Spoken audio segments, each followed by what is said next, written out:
여러분 안녕하세요 롱장입니다. 오늘은 상가에 대해서 말씀드리고자 영상을 켰는데요. 관심이 없는 분들도 꼭 들어주셨으면 하는 마음이 왜 그렇냐면 이게 지금은 관심이 없어도 나중에 관심을 가지시는 분들이 많고요. 여러분 주변에 친구나 가족분들 특히 어머님 아버님들이 마음속 한켠에 월세를 받는 삶을 생각을 하시기 때문에 이게 은근히 되게 많은 분들이 그리고 먼 미래에 한 번쯤은 관심을 갖는 분야예요. 특히 내 노동력이 약해지거나 아니면 내가 더 이상 월급을 받는 그 삶이 어려운 상태가 됐을 때 이게 아쉽거든요. 그런데 제가 왜 그러냐면 그게 아쉬운 분들이 준비 없이 투자했다가 제일 많이 망한 것 중에 하나가 이 상가예요. 그거를 좀 말씀드리고 싶어서 영상을 키는 거예요. 시청하시기 전에 구독하기, 좋아요, 멤버십 부탁드리고요. 제 멤버십은 매주 토요일 라이브를 진행하고 있습니다. 제 지난 영상에 세종시를 다녀오기도 했지만 지금 어떤 네임밸류만 보고 상가를 투자했다가 정말 어려운 시간을 보내는 분들이 많아요. 세종시, 제가 보고 온 것들을 대부분 말씀드리자면 동탄도 마찬가지고요. 위례도 마찬가지고 미사도 마찬가지고 김포, 한강, 신도시도 마찬가지예요. 여러분이 여기는 정말 유명하다, 잘 되는 곳이다 하는 것도 구분 상가는 망한 곳이 많아요.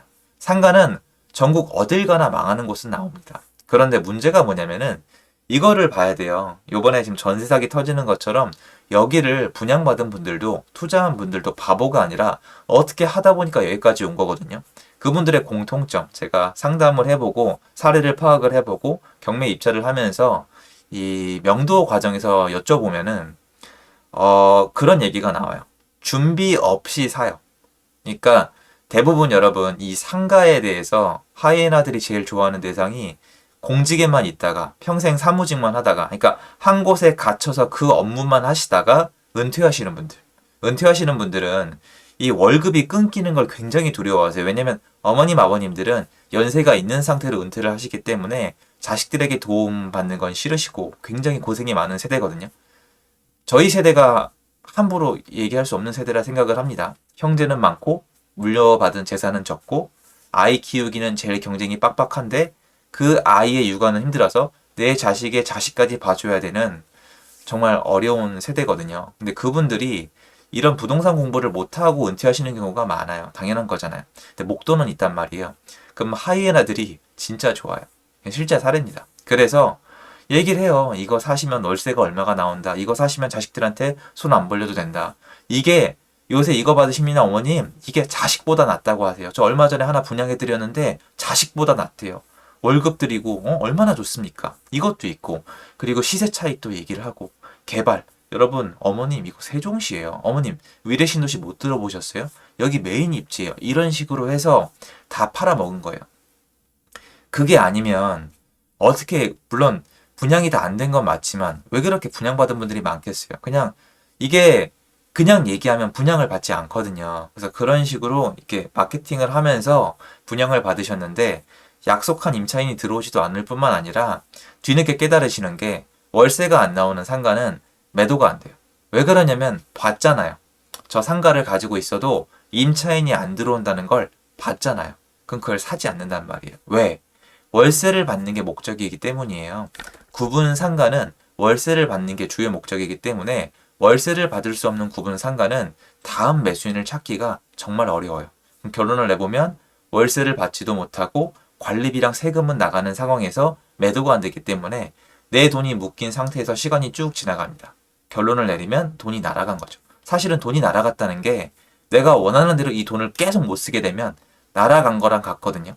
그럼 많은 분들이 이렇게 물어보세요. 야, 이 바보야, 월세를 내려. 월세를 내리면 매매가가 내려가는데 사람은 손실 기피 심리가 있기 때문에 월세를 내리면서 매매가가 내려가는 걸 극히 두려워하세요. 그 와중에 대출이 많이 껴있단 말이에요. 왜 그러냐면 그렇게 자산이 건실한 분들이 받는 게 아니라 주로 정말 평생 열심히 땀 흘려 일하신 분들이 은퇴 자금으로 사는 경우가 상당히 많이 있거든요. 그래서 보면은 직접 보시면 정말 마음이 안 좋거든요. 그래서 저는 일단 신도시 구분 상관 피하라고 말씀을 드려요. 그러면 또 오해하실까봐 분명히 이건 딱 제가 자르고 말씀드릴게요. 신도시 구분 상가가 돈이 안 되냐? 돈이 됩니다. 방법은 있는데 이렇게 말씀드리는 이유는 자꾸 오해를 하셔서 그렇지 돈이 돼요, 여러분. 신도시 구분 상가도 돈이 되고 구도심 구분 상가도 돈이 되고 구분 상가로 돈을 버는 방법은 계속 있어요. 심지어 인근에 공실이 많아도 돈을 버는 상가가 있습니다. 하지만 일단 하지 말라고 말씀을 드리고 싶어요. 왜냐면 이게 아무 준비 없이 할 수 있는 게 아니잖아요. 구분 상가는 경매로 접근하시는 게 맞아요. 사람들이 그럼 물어보세요. 경매로 접근한다는 건 그게 경매로 나왔다는 건데 장사가 안 된다는 뜻 아니냐? 그렇지 않죠. 여러분 요새 자영업자를 인터뷰하는 좋은 유튜브 컨텐츠들이 있어요. 재미도 있습니다. 거기에 보면은 10건 중에 한 2건, 3건 정도는 안 되던 가게를 인수를 해서 대박을 내거나 공실이었던 폐가 같았던 곳을 인수를 해서 대박을 내거나 업종을 바꿔서 대박을 낸 가게가 분명히 존재합니다. 다시 얘기해서 경매로 나왔다 하더라도 경매로 나왔다는 이유로 현 임차인을 내보낼 수 있는 것도 아니고 경매로 나왔는데 업종을 바꿀 수도 있는 것도 아닌데 경매로 나왔다는 이유로 사람들의 공포심 뒤에서 굉장히 저렴하게 낙찰을 받아서 임차인을 바꾸거나 업종을 바꾸거나 시간이 지나서 상권이 살아나면은 굉장히 좋은 결과가 나올 수도 있어요. 그러니까 이런 사례 많아요. 실제 투자금 5천만 원 이하인데 한 달에 월세는 200만 원 가까이 나오고 나중에 매도 차익은 1억 5천에서 2억 5천 사이. 이런 경우가 상당히 많았던 게 구분상가였습니다. 경매였기 때문에 가능한 건데 이게 한두 번의 경험과 한두 달의 어떤 공부로 될까요? 전 절대 아니라고 보거든요. 그러니까 일반인 분들은 구분상가는 일단 분양은 아예 받지 마시고요. 신도시 분양은 더더욱 꿈도 꾸지 마시고 신도시 구분상가 매수도 신도시가 만들어지고 한 5년 동안은 꿈도 꾸지 마세요. 아니 이 조그만 기회를 위해서 희생을 치를 거예요. 가성비가 맞아야 될 거 아니에요. 리스크가 더 큰데 왜 자꾸 도전을 하려 그러세요? 하지 마시고 차라리 그 5년 동안 기다릴 시간에 경매 공부를 하세요. 전 경매를 통한 상가는 돈이 된다고 생각을 합니다. 구분 상가가 얼마나 힘드냐면요. 제가 직접 해본 기준에서 구분 상가가 난이도가 제일 높고요. 토지가 차라리 나아요. 어떤 차이인지 말씀을 드릴게요. 토지가 돈 벌기 더 쉽냐? 이런 게 아니에요, 여러분. 돈 버는 거 절대 쉽지 않아요. 리스크를 말씀을 드릴게요. 토지는 제가 한번 병이 났었는데요. 토지는 잘못 사면은 정말 아차 싶어요. 그런데 기본적인 공부랑 일정 이상의 공부를 하고 사면은 정말 쓰레기 토지를 사진 않거든요. 정말 눈탱이를 맞지 않고서는. 근데 쓰레기 토지를 샀다는 건 눈탱이가 아니라 거의 반사기잖아요. 그런데 토지를 사서 내가 기대하는 게 안 이루어진다 해도 어쨌건 간에 시간의 문제더라고요. 물론 제가 제 케이스밖에 모르지만 다른 분들이 막 그 상세한 얘기를 다 해주는 분들은 적거든요. 토지는 정말 이상한 걸 안 사면 시간이 지나면서 팔리긴 팔려요. 아니면 가격을 내리면 팔리긴 팔려요. 잘 팔린다는 게 아니에요. 이런 리스크에서 제일 자유로운 게 아파트예요. 압도적이에요. 아파트가 리스크가 여기서 비교하면 제일 적은데 토지는 그래도 리스크가 더 크긴 하지만 영원히 못 파는 토지는 그렇게 많진 않더라고요. 이상하게 팔리긴 팔려요. 그런데 상가는 제가 말씀드린 대로 임차인을 못 구한 상태로 인근의 임대가 널려지잖아요. 이렇게 약간 유령 상가가 되면요. 아예 안 팔린다고 생각하면 돼요. 재건축 재개발도 안 되고 뭐 기업에서 인수한다는 좀 말같지도 않은 소리를 하는 데가 있는데 기업은 개인보다 더 잘 따져요. 인수 안 돼요. 그래서 그냥 돈 날리고 끝이에요. 심지어 돈을 날리고 끝내고 싶어도 소유권을 마음대로 잘라낼 수가 없기 때문에 그냥 나한테 계속 안 좋은 데미지만 줘서 생병이 나는 분들이 있어요.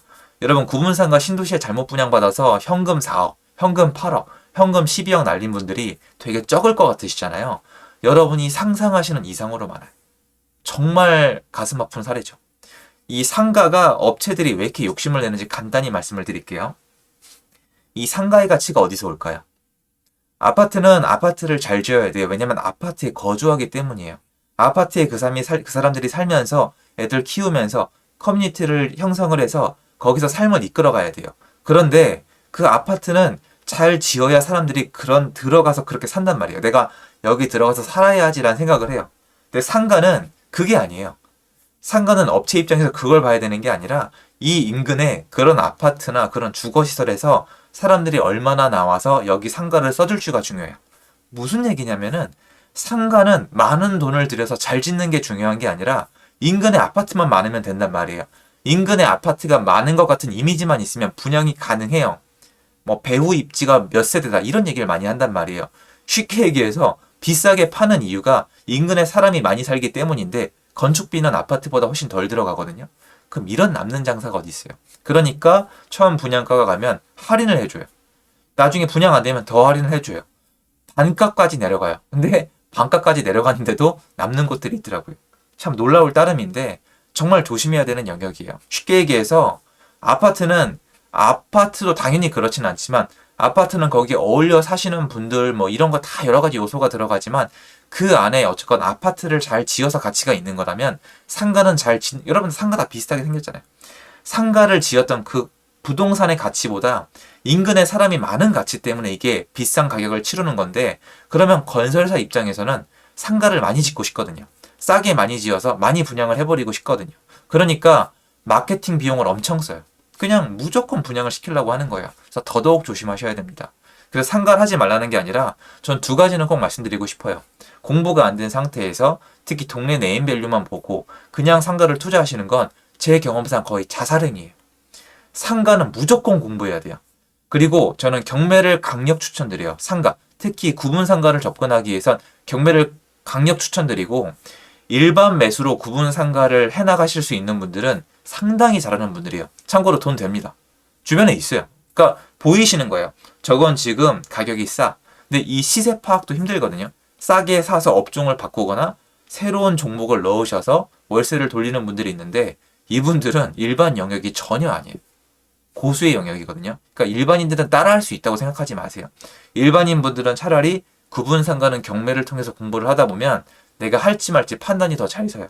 그리고 차라리 할 거면 근데 월세 때문이긴 하시겠지만 차라리 할 거면은 토지를 밟고 있는 통건물이 나요. 의외로 통건물 중에 좀 나가면 싼 것도 많거든요. 근데 저는 수도권에 심지어 서울에 공부 안 하고 얼렁뚱땅 구분 상가를 할 바에는 경기도 외곽에 땅을 밟고 있는 임대차가 잘 나가는 건물이 낫다고 생각을 하는데 비교해보면은 절대 비교는 안 되지만 가격이 큰 차이가 안 납니다. 그래서 구분 상가 여러분 함부로 접근하지 마세요. 진짜 힘든 영역이에요. 제가 대놓고 말씀을 드리는데 정말 힘든 영역. 정말. 그래서 요 말씀 드리고 싶어서 영상을 켰고요. 부모님이나 인근에 이거 관심 갖는 분이 있으면은 일단 무조건 하지 말라고 해주세요. 그 월세 몇 달 받으려다가 진짜 몇 년 늙어요. 전 이건 말리고 싶습니다. 제가 많이 다녀보고 드리는 말씀인데 정말 만만치 않은 것 같습니다.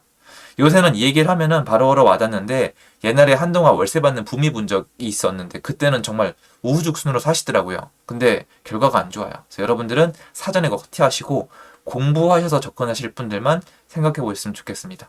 도움됐으면 좋겠습니다. 감사합니다.